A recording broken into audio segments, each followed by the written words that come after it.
बांग्लादेशी घुसपैठियों के सबसे बड़े टापू संथाल परगना में 6 जिले हैं, जिसमें सबसे अहम है साहिबगंज।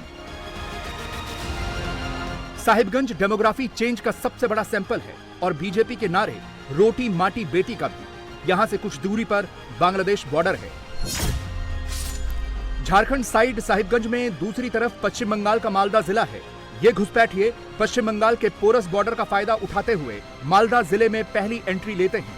यहाँ से उनके कई रूट हैं, लेकिन घुसपैठियों के झारखंड में एंट्री करने के 2 अहम रूट हैं, जिनमें एक मालदा जिले के पंचानंदपुर का पगला घाट और दूसरा कलियाचक घाट। दोनों जगह से नदी का पोरस बॉर्डर है। पोरस बॉर्डर होने की वजह से इसी रूट से ये झारखंड के संथाल परगना में एंट्री करते हैं। संथाल परगना में बांग्लादेशी घुसपैठियों का मुद्दा सियासी मुद्दा बन चुका है 2024 के विधानसभा चुनाव में। तो आज हम निकले हैं इस तहकीकात पर कि आखिर ये बांग्लादेशी घुसपैठिए किस तरह से भारत की सीमा में घुसते हैं, क्या रूट ये लेते हैं। क्योंकि झारखंड की कोई भी सीमा बांग्लादेश से नहीं लगती है, लेकिन झारखंड की सीमा पश्चिम बंगाल से जरूर लगती है। तो ये तमाम घुसपैठिए पहले आते हैं पश्चिम बंगाल में। ये देखिए, ये गंगा नदी है पूरी, और सबसे पहले ये पश्चिम बंगाल में जो दाखिल होते हैं वो पश्चिम बंगाल के मालदा जिले से दाखिल होते हैं, और फिर उसके बाद पगला घाट जो है उस घाट से नावों पर चढ़ते हैं। ये तमाम जो पश्चिम बंगाल के ये जो तमाम बांग्लादेशी घुसपैठिए, और उसके बाद देखिए नाव से अभी आपको देख रही होंगी कुछ नावें, और इसी तरह से यही रूट लेते हुए ये लोग पहुंचते हैं दक्षिण पलाशगाछी या छुआरा घाट। पंचानंदपुर के पगला घाट से ये झारखंड के दक्षिण पलाशगाछी तक पहुंचते हैं। इसके बाद से ये फिर आगे झारखंड के अलग अलग इलाकों में बस जाते हैं। हमारी तहकीकात में हमने उस रूट को भी कवर किया है जो घुसपैठियों का सेफ रूट था। नावें जो है वो भर भर के लगातार, हालांकि यहाँ से कुछ लोग जो हैं कुछ पश्चिम बंगाल में रहने वाले लोग जिनके व्यवसाय झारखंड में है, झारखंड में लोग जिनके व्यवसाय पश्चिम बंगाल में है, वो लोग भी नावों से सफर करते हैं।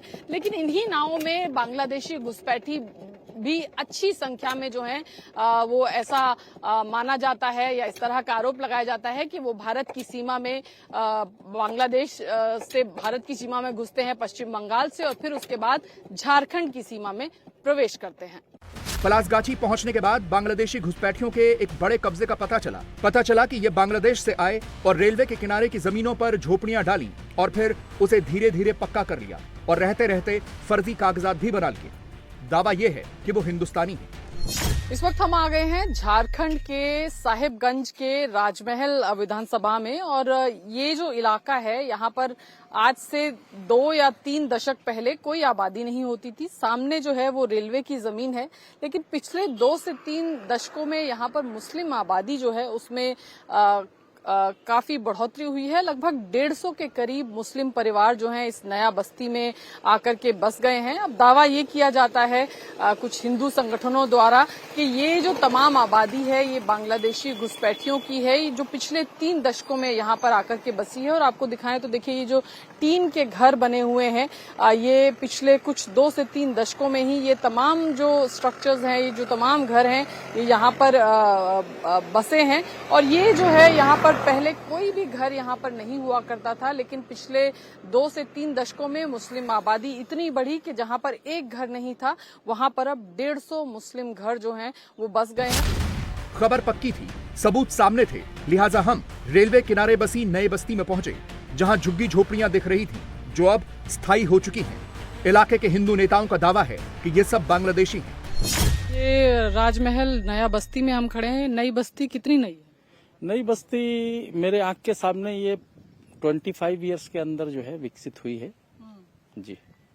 तो यहाँ पर क्या पहले अभी ये क्या जो लोग हैं ये मुस्लिम समुदाय के हैं, बांग्लादेशी घुसपैठिए हैं? ये सारे बांग्लादेशी घुसपैठिए हैं, और ये मतलब विगत 25 वर्षों के अंतर्गत 1 घर 2 घर 3 घर ऐसा करके पहले झोपड़ी बनाते हैं, फिर उसके बाद धीमे धीमे करके पक्का मकान बना लेते हैं। यहाँ पे जो स्थानीय जनप्रतिनिधि जो कांग्रेस वगैरह से जो बिलोंग करते थे, वो उन लोगों के सहयोग से जो है इनको राशन कार्ड, वोटर कार्ड, आधार कार्ड, ये सारी मतलब जो सरकारी डॉक्यूमेंट्स है वो इनको प्राप्त हो जाते हैं।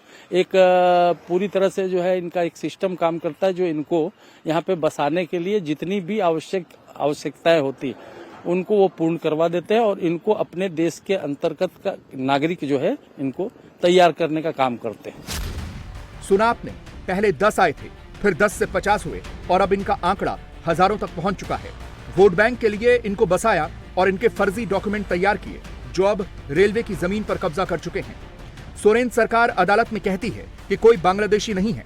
जब ये सवाल उठता है तो यहाँ के हिंदू नेता नया बस्ती का सैंपल दिखाते हैं। ये रेलवे की जमीन है? ये रेलवे की जमीन, जो रेलवे के लाइन के दोनों तरफ जो है रेलवे की जमीनों पर बैठे हैं, जिनका कोई डॉक्यूमेंट्स नहीं। जी। तो सरकार कार्रवाई कोई क्यों नहीं करती है? सरकार यहाँ पे हेमंत सोरेन सरकार है, वो तो ये कहती है कि यहाँ पे अपने झारखंड प्रांत में कोई घुसपैठिया है ही नहीं है। अभी उन्होंने तो इस प्रकार से झाड़ लिया कि जो है घुसपैठिया नहीं। अरे हमसे पूछो घुसपैठिया कहाँ कहाँ है, हम अच्छे से जानते हैं कि घुसपैठिए ये सारे के सारे घुसपैठिए। अब सवाल ये था कि जो आरोप है वो कितना सही है। लिहाजा बांग्लादेशी घुसपैठियों की तहकीकात में हम नई बस्ती पहुंच गए। यहाँ पर कुछ लोग रेलवे ट्रैक पर मिल गए। ये वही लोग थे जिनको बांग्लादेशी घुसपैठिया कहा जा रहा है। हमने कई लोगों से पूछा, किसी ने ये नहीं कहा कि वो बांग्लादेशी हैं। किसी के कागजात बने हुए हैं, किसी के नहीं, लेकिन ओरिजिन बांग्लादेश है। यहाँ पर हमें एक नए पैटर्न का पता चला जो 20-25 साल पहले पश्चिम बंगाल से एंट्री लिया, वाया मुंबई झारखंड में जाकर फिट हो गया। बुल्लू भी घूमता था। अब माँ बाप इंतकाल हुआ, अब हम लोग को कुछ करना होगा। तो यहीं से आप लोग हैं या बांग्लादेश से भी कुछ लोग आए? नहीं, बांग्लादेश से नहीं, हम लोग पहले रहते थे। माँ बाप का तो बांग्लादेश में था, तो अभी यहीं में रहते थे। पहले रहते थे दियाड़ा खोजपाड़ा में, माँ लोग वहाँ रहता था, तो यहाँ से मामा। बांग्लादेश से माँ बाप? हाँ जी। कब आए थे? वो बहुत साल हो गया है। इतने में हम लोग अब पैदाइश हुआ मेरा बम्बई में। अब माँ इंतकाल हुआ तो यहीं में 12 माह से यहीं रहते हैं, कहूँ नहीं जाते हैं खटने के लिए। तो गांव कहाँ है आपका बांग्लादेश में? बांग्लादेश में उतना हमको ध्यान नहीं है, हमारा पैदाइश तो बम्बई में हुआ था। तो बांग्लादेश से बम्बई आए? जी हाँ, बम्बई से यहाँ आ गए, यहाँ रहने लगे। मामा है, मामा के पास रहते थे, तो मामा से थोड़ा टेंशन हुआ भाई भाई में, तो हम लोग